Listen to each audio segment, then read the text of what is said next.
baby, show me.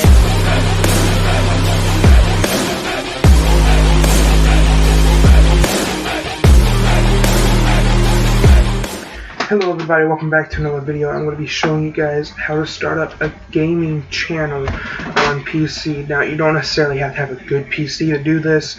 It actually works on a very potato PC. Just go into your OBS settings and change things around, and you'll eventually find it. But basically, what you're going to need, first off, you're going to need a PC. It's obvious. It doesn't have to be a great PC. It can just be like what mine is, a Toshiba Windows 8.1 PC, whatever. It doesn't matter. Next, you're going to need a recording software. I highly suggest OBS. Really simple interface to use. The most difficult part is setting it up for your PC. Now, the way I have mine set up, in particularly, I haven't looked at this in a while. When it comes to general and all this, I just have it set to my system theme, and you can change all this around. I have a more in-depth video on this later. My snap sensitivity, I have about 9.5. Now, all this really doesn't matter. What matters is the video. Okay, so you come here. Currently, video outputs out 1280 by 720. That's what I record in. Okay, 720 by 410. That's what it's output as, but I don't really care. I can just bigger that or lower that. Downscale filter bilineal comment FPS values to 29.97. One of the best things I've had for that. And as far as audio goes, it's pretty it's not that hard for that. So over here you go into these settings, about 2500 kilobytes per second. It's going to be a good one for you. Software, mine code is just a regular software. My thing, audio bit rate about 160, and set it to ultra fast. I always have it on ultra fast. That's how I get some of the clarity in some games that would otherwise buffer. Alright, next you're going to need a video editor. I highly suggest Shotcut for this. It is such a good app. All I have to do is push open file here, and let's say my intro, for instance.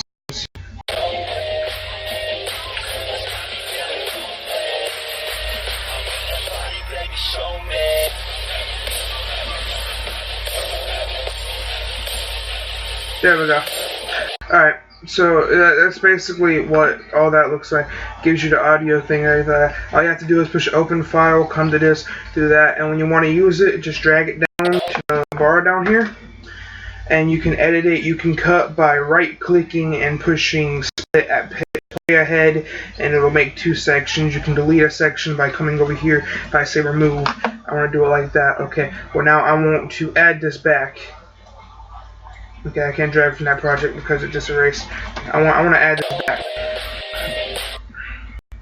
Alright, well now I want to add my outro, for instance. Things are going to lag for a second, but it doesn't come out lagging. That's the thing. It's the most important thing. It doesn't come out lagging. So it might lag a little bit. Like right there. But that's the only problem I have with it, is that it lags a little bit while you're editing and some different stuff, but other than that, it's pretty okay. So my outro, my intro, if you want to add something, do all that. I'd suggest waiting to add the outro until last, though. Most of the time makes it better. That way you don't have to worry about trying to spleef it in between those two. This has various ways of exporting. If I go over here to export help, if I go to advanced, 1280 by 720, because that's what I record in. Aspect ratio 69, because that's what the aspect ratio of that is. And frames per second, 30 frames, because that's about what my thing is. Scale mode, progressive, then all that, good. And if I go to codec quality based VBR, I have it about 59% personally. That's just what I have it. Audio, I'm not a real big geek with all this stuff. I'm not really that good in it. The reason why I love Shotcut, it's actually not that hard to use once you get the hang of it. I've only used it for one video I've uploaded though, and that's been the RuneScape video, and probably this video right here, so go check that out. Next thing you're probably going to need, everything I've mentioned so far except for the computer has been free. This is the only piece of paid program in this that I'm going to be talking about other than the games you're going to be playing, and this is Photoshop. I'm going to give you a basic rundown of it. If I push new, okay, I want this to be 1920 by 1080, right? Alright, so basically it's going to give me a white screen, and then I go on the internet, I find the image I want, and I Control V into here. Chicken. I push the move around thing. I push Control T on chicken. I can make it as big as I want. Those are the biggest things that people don't get about this software. I'm going to go ahead and push cancel. One of the things about it is you have to copy it from the Internet Explorer page, because if you copy it from your desktop, it will not work. I've done and tried that. So with this, you can also make images in the videos like I did with my outro. I just simply got an outro off of something else, which brings me to my next topic, which is going to be intros and outros. Now, I'm going to go to Files here, and you're going to see I have two of them. This isn't loading in right this second. My intro right here, you're going to want something that's going to be kind of flashy. You know, it's going to show your name, mine, Threat, because Threat Nation, and it's going to do its little thing, bass drop, you know, it bounces all around. You're going to want something that catches people's attention. But other than that, in the AK-47, I actually like that addition. Okay, I can pause it now. If I come over here to my outro,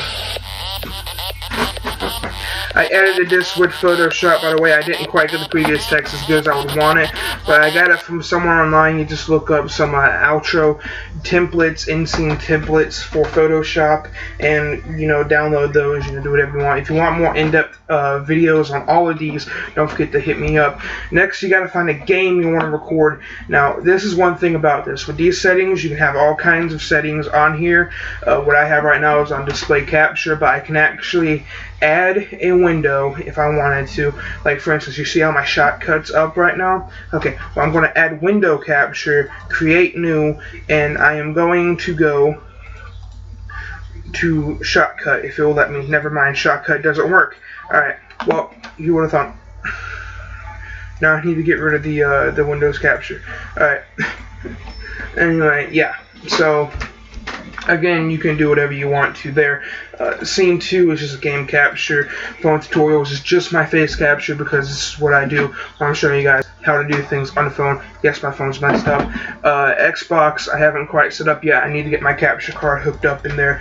Time-lapse is the thing that I use just for time-lapsing my videos, for like the Minecraft stuff and different stuff like that. And then Murloc is what I'm using for display. What I do is I put a window capture and I record that specific game in there. I like to download my Flash games when I do to play them online. Sometimes the online can get kind of buggy. Not only that, but it can cause some viruses and different stuff. I don't really like to take the risk. So you gotta really just decide on what games you're gonna play. My advice on that is follow what's trending. For instance, strictly just post that. We got a few games that are trending right now. I found another piece of paper that hasn't been wrote all over.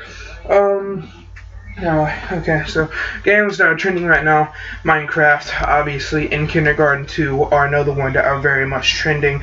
So if you want to go into it, go ahead and make those kinds of videos.